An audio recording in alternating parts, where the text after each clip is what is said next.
Voici 10 choses dangereuses qui vous empêchent d'explorer l'Antarctique. Numéro 10. Les espèces envahissantes. Chaque navire et chaque avion arrivant en Antarctique transporte des passagers invisibles. Des recherches récentes ont révélé qu'environ 180 navires et 500 voyages atteignent les eaux antarctiques chaque année. Ces voyages transportent des espèces marines non indigènes, des bactéries et des micro-organismes qui pourraient dévaster l'écosystème isolé du continent. Les scientifiques qui étudient la région de la péninsule antarctique ont découvert qu'il s'agit de la partie la plus envahie du continent. Le risque s'intensifie avec le changement climatique qui supprime les barrières naturelles qui protégeaient auparavant les formes de vie uniques de l'Antarctique. Une seule espèce envahissante pourrait déclencher une réaction en chaîne, anéantissant des organismes qui ont évolué pendant des millions d'années dans un isolement complet. Les autorités appliquent désormais des protocoles de décontamination stricts, notamment des mesures de biosécurité renforcées mises en œuvre en 2025 qui exigent un nettoyage et une inspection rigoureux de tous les équipements et des effets personnels. La menace est si grave que les violations peuvent entraîner l'annulation immédiate des expéditions et de lourdes sanctions. Numéro 9. Isolement médical complet. Lorsque des urgences surviennent en Antarctique, il est souvent impossible d'obtenir de l'aide. Le continent ne dispose pratiquement d'aucune infrastructure de soins médicaux d'urgence. Un avis récent du département d'État américain datant de juillet 2025 mettait explicitement en garde les voyageurs contre le manque de ressources médicales dans la région. Si quelqu'un souffre d'une crise cardiaque, se casse un os ou développe une appendicite, l'hôpital le plus proche peut se trouver à des milliers de kilomètres, de l'autre côté d'une mer dangereuse. Pendant les mois d'hiver, de mai à septembre, l'évacuation devient presque impossible en raison de l'obscurité extrême et des conditions météorologiques.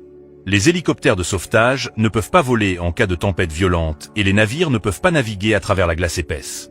Les scientifiques qui étudient les interventions en cas d'accident causant de nombreuses victimes en Antarctique ont confirmé que les forces militaires ont la plus grande capacité d'évacuation d'urgence, mais même elles sont confrontées à des limites extrêmes.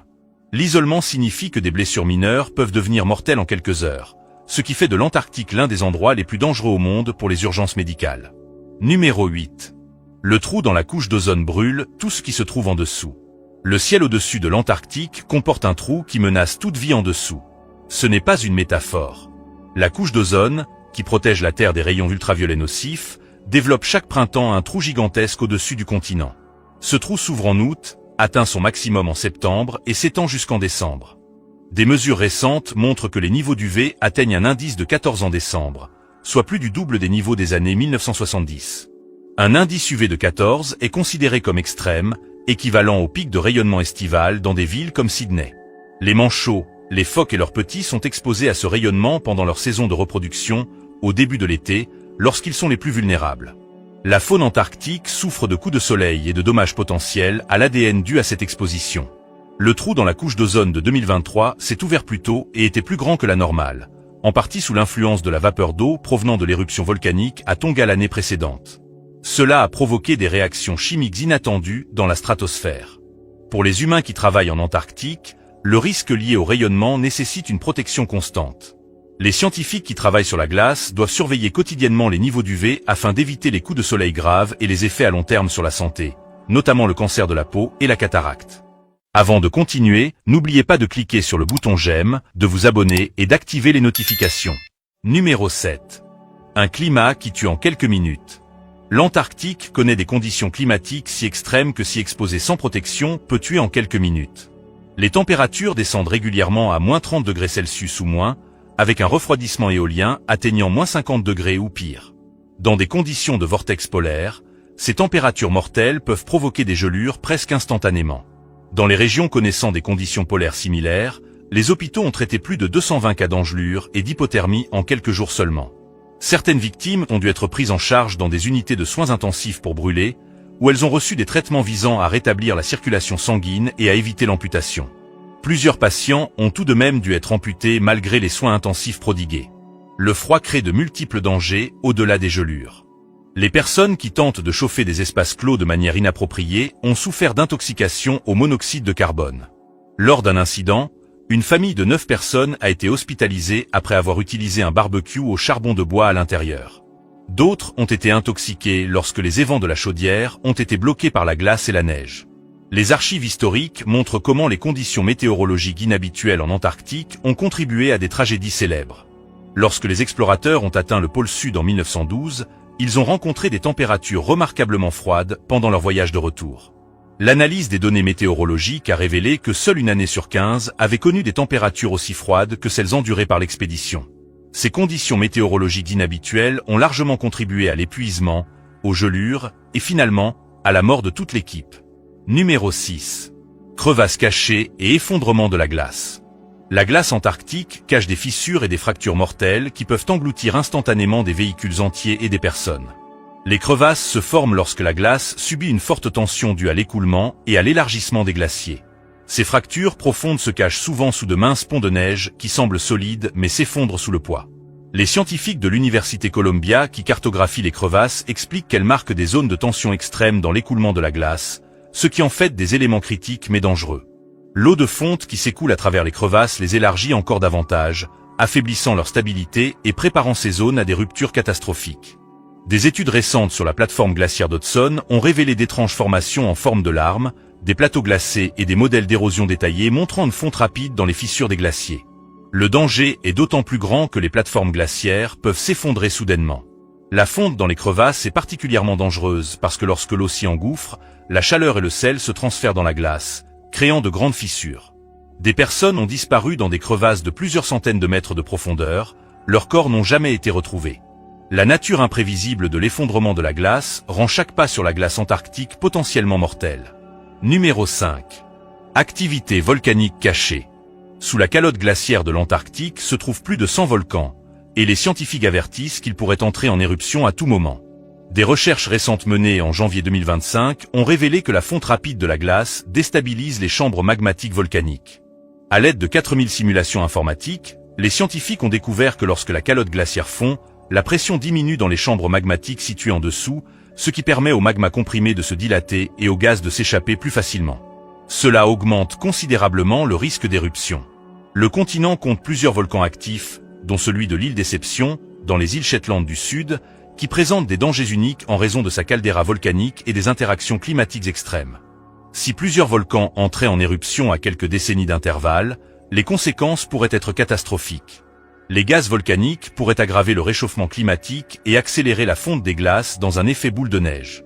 Cette menace est similaire à ce qui s'est produit en Islande, où l'augmentation de l'activité volcanique a coïncidé avec le recul des glaciers à la fin de la dernière période glaciaire. La nature cachée de ces volcans rend leur surveillance difficile, ce qui signifie que les éruptions pourraient se produire sans avertissement préalable. Numéro 4. Virus et bactéries anciens. Piégés sous la glace antarctique, des virus et des bactéries anciens, restés en sommeil pendant des centaines de milliers d'années, se réveillent. En 2024, des scientifiques ont découvert plus de 1700 espèces de virus dans des carottes de glace anciennes datant de 41 000 ans. L'étude publiée dans Nature Geoscience a révélé que 97% de ces virus étaient totalement inconnus de la science. Les équipes de recherche ont extrait des isolats bactériens et fongiques de carottes de glace estimées âgées de 500 à 157 000 ans. Le réchauffement climatique fait fondre la glace ancienne et libère des virus, des bactéries, des champignons et d'autres micro-organismes viables qui étaient piégés depuis des millions d'années. Les scientifiques avertissent que ces micro-organismes peuvent appartenir à des espèces nouvelles, à des génotypes inconnus d'agents pathogènes actuels, à des maladies déjà éradiquées ou à des agents pathogènes connus qui ont acquis des caractéristiques extrêmement robustes à la suite d'un stress prolongé. En 2016, une épidémie d'anthrax en Sibérie, liée au dégel de spores de Bacillus anthracis dans le pergélisol, a tué des milliers de rennes et infecté des personnes. Des chercheurs étudiant les virus sous les plateaux glaciaires de l'Antarctique ont découvert qu'ils étaient porteurs de gènes spécifiques potentiellement impliqués dans l'acquisition d'azote, de soufre et de phosphore, ce qui indique qu'ils pourraient modifier considérablement les cycles nutritifs mondiaux. Des simulations récentes montrent que seulement 1% des rejets d'un seul agent pathogène dormant pourraient causer des dommages environnementaux majeurs et la perte généralisée d'organismes hôtes. La menace est sans précédent, car les humains n'ont aucune immunité contre ces anciens agents pathogènes, et les antibiotiques pourraient s'avérer inefficaces contre des bactéries qui ont survécu à des conditions extrêmes pendant des millénaires. Cette bombe à retardement biologique caché est la raison ultime pour laquelle l'Antarctique reste interdit à l'exploration occasionnelle. Numéro 3. Conditions de voile blanc. Imaginez que vous perdiez tout sens de l'orientation, incapable de voir votre main devant votre visage, non pas à cause de l'obscurité, mais à cause d'une lumière trop intense. Le voile blanc est un phénomène optique propre aux régions polaires, où des conditions de lumière uniformes éliminent toutes les ombres, les repères et même l'horizon. Cela se produit lorsque la couverture neigeuse est ininterrompue et que le ciel est couvert, créant un vide blanc désorientant. Les explorateurs polaires rapportent que les voiles blancs peuvent survenir soudainement n'importe où en Antarctique et à tout moment. Le danger est grave, car les gens ne peuvent pas voir les crevasses, les falaises ou les obstacles avant d'être juste au-dessus. Les explorateurs chevronnés s'attendent à rencontrer 10 à 15 jours de voiles blancs au cours d'une expédition type. Dans ces conditions, des voyageurs ont dévalé des falaises de glace, sont tombés dans des crevasses ou se sont perdus à quelques mètres seulement de leur campement. La perte totale de perspective et de repères a causé de nombreux décès. Même avec la technologie GPS, le voile blanc reste l'un des dangers les plus imprévisibles et les plus effrayants de l'Antarctique, capable de transformer un voyage de routine en piège mortel en quelques secondes. Numéro 2. Les vents katabatiques et les blizzards prolongés. L'Antarctique génère les vents les plus violents de la planète grâce à un phénomène appelé vent katabatique. Ceux-ci se produisent lorsque de l'air dense et froid descend du haut plateau antarctique vers la côte, atteignant des vitesses supérieures à 300 km/h. Combinés à des chutes de neige, ces vents créent des blizzards qui durent plusieurs jours, pendant lesquels la visibilité est réduite à zéro et les températures chutent en dessous de -50°C. Les données météorologiques récentes montrent que ces conditions de blizzard peuvent se produire 30 à 60 jours par an dans diverses régions de l'Antarctique. Pendant les blizzards, toute activité en plein air devient impossible et mortelle. Des explorateurs rapportent avoir été piégés dans des tentes pendant plus d'une semaine, incapables de bouger, alors que le vent incessant menaçait de détruire leur abri. Le programme antarctique australien définit un blizzard comme un vent de force 12 ou plus pendant au moins 1 heure, avec des températures inférieures à 0°C et une visibilité réduite à 100 mètres ou moins. Il ne s'agit pas de tempêtes brèves, mais d'assauts soutenus qui peuvent détruire du matériel, effondrer des structures et tuer en quelques minutes toute personne se trouvant à l'extérieur. Numéro 1. Le glacier Thwaites. Les scientifiques ont découvert qu'un glacier de l'Antarctique représentait une catastrophe mondiale. Le glacier Thwaites s'effondre plus rapidement que prévu. Des recherches publiées en novembre 2025 ont révélé que l'eau chaude de l'océan s'infiltre sous le glacier et le fait fondre par en dessous. Ce phénomène affaiblit la plateforme de glace qui maintient normalement le glacier en place. Les images satellites montrent des fissures qui s'élargissent, des falaises de glace qui s'effondrent et des canaux d'eau de fonte qui se forment à la surface à un rythme jamais vu auparavant. Les chercheurs qui étudient les glaciers voisins ont signalé des vitesses de recul jusqu'à 10 fois supérieures aux normes historiques, ce qui suggère que la région atteint des seuils critiques. La ligne d'ancrage où le glacier rencontre le fond marin recule vers l'intérieur des terres sur un substrat rocheux en pente descendante, ce qui rend le glacier beaucoup plus instable. Si Thwaites s'effondre, cela pourrait déstabiliser les glaciers environnants et déclencher une réaction en chaîne entraînant une élévation du niveau de la mer de plusieurs mètres. Même un effondrement partiel dévasterait les villes côtières du monde entier. Le glacier est si massif que sa disparition complète ferait monter le niveau mondial des mers suffisamment pour inonder les grands centres urbains. L'accès à cette zone est fortement restreint, car toute intervention humaine pourrait accélérer l'effondrement. Faites-nous part de votre opinion dans les commentaires ci-dessous, et n'oubliez pas de vous abonner pour ne pas rater les nouvelles vidéos. Merci d'avoir regardé.